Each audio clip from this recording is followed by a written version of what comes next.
प्रभास्त्र है, जिन्हें दिखाने मात्र से शत्रु निस्तेज होकर नष्ट हो जाते हैं। इन्हें भी तुम ग्रहण करो। अब इन अस्त्रों को देखो, ये कुछ विशेष प्रकार के अस्त्र हैं। ये सोम देवता द्वारा प्रयोग किए जाने वाले सिसर एवं दारुण नाम के अस्त्र हैं। सिसर के प्रयोग से शत्रु शीत से अकड़कर और दारुण के प्रयोग से शत्रु गर्मी से व्याकुल होकर मूर्छित हो जाते हैं। हे वीर श्रेष्ठ, तुम इन अनुपम शक्ति वाले शत्रु का मान मर्दन करने वाले और समस्त मनोकामनाओं को पूर्ण कराने वाले अस्त्रों को धारण करो। इतना कहकर महामुनि ने संपूर्ण अस्त्रों को, जो देवताओं को भी दुर्लभ हैं, बड़े स्नेह के साथ राम को प्रदान कर दिया। उन अस्त्रों को पाकर राम अत्यंत प्रसन्न हुए और उन्होंने श्रद्धा के साथ गुरु को चरणों को प्रणाम किया और कहा, गुरुदेव, आपकी इस कृपा से मैं कृतार्थ हो गया हूँ। अब देवता, दैत्य, राक्षस, यक्ष आदि कोई भी मुझे परास्त नहीं कर सकता।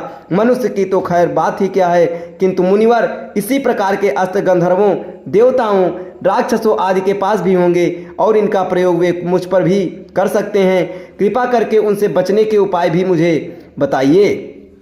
इसके अतिरिक्त ऐसा भी उपाय बताइए जिससे इन अस्त्रों को छोड़ने के पश्चात अपना कार्य करके अस्त्र पुनः मेरे पास वापस आ जावें। राम के इस प्रकार कहने पर विश्वामित्र बोले, राघव, शत्रुओं के अस्त्रों को मार्ग में ही काट कर नष्ट करने वाले इन सत्यवान, सत्यकीर्ति, प्रतिहार, पराणमुख, अवानमुख, लक्ष्य, उपलक्ष्य आदि इन अस्त्रों को भी तुम ग्रहण करो। इन अस्त्रों को देने के बाद गुरु विश्वामित्र ने राम को वे विधियां भी बताईं जिनके द्वारा प्रयोग किए हुए अस्त्र वापस आ जाते हैं।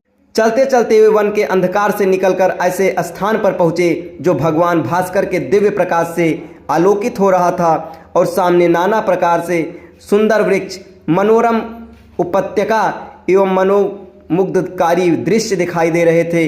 रामचंद्र ने विश्वामित्र से पूछा, हे मुनिराज, सामने पर्वत की सुंदर उपत्यकाओं में भरे हरे वृक्षों की जो लुभावनी पंक्तियां दृष्टिगत हो रही हैं, उनके पीछे ऐसा प्रतीत होता है कि जैसे कोई आश्रम है।